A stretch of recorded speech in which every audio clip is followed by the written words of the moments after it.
Hindu marriage act 1955 इसका valid marriage जो कि लीगल मैरिज होता है, और हिंदू मैरिज एक्ट में वैलिड मैरिज इसमें कुछ पॉइंट्स है जो आपको जानना ज़रूरी है। Valid marriage is a legal marriage. Point A, no living spouse. जब हिंदू मैरिज एक्ट के तहत जब आपको मैरिज करना होता है उस समय हस्बैंड हो या वाइफ हो, दो में से कोई भी स्पाउस नहीं होना चाहिए। मीन्स ऑलरेडी वो मैरिड नहीं होना चाहिए। अगर वो मैरिड होते हैं तो वो वैलिड मैरिज नहीं कहा जाएगा उसको। Point number B, valid consent.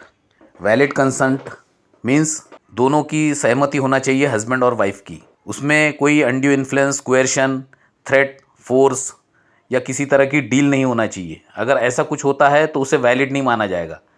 Valid consent में फ्री कंसेंट होना चाहिए। सी, एज जो है ब्राइड की 18 होनी चाहिए और ग्रूम की 21। ये तो सभी लोगों को मालूम है, पर इसमें लिखना ज़रूरी होता है एग्ज़ाम में।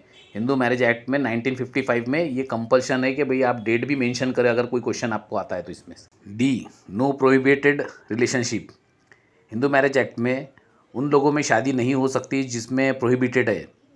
जैसे हिंदू रिलीजन में ऐसे कई प्रोहिबिटेड रिलेशंस होते हैं, जैसे कि मामा से, चाचा से, या मामी से, चाची से, जैसे मीन्स मेल हो तो इस तरीके से जो रिलेशन होते हैं, या कज़न से, ऐसे रिलेशंस में आप शादी नहीं कर सकते हिंदू मैरिज एक्ट के तहत।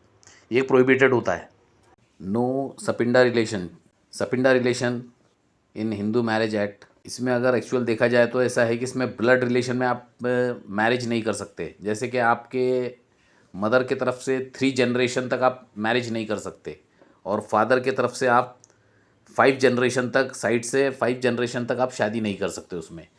इस तरीके के जो ब्लड रिलेशंस में आते हैं, जो एंसेस्टर्स रिलेशंस होते हैं, उसमें आप मैरिज नहीं कर सकते, इसलिए उसमें सपिंडा रिलेशन कहा गया और उसमें प्रोहिबिटेड है। F, monogamy.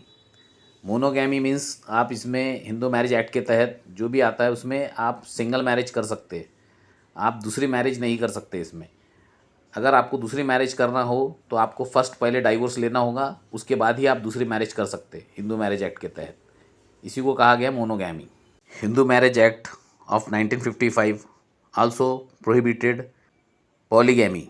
मीन्स आप इसमें एक ही शादी कर सकते, आप इसमें दूसरी शादी नहीं कर सकते।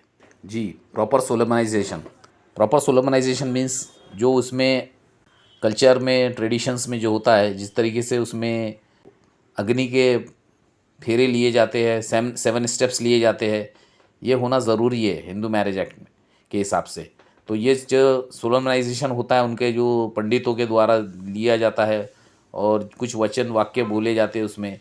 जब इस तरीके से उस ट्रेडिशंस को कंप्लीट करना कंपलसरी है, ज़रूरी है। अगर वो करते हैं तभी उसको वैलिड माना जाएगा।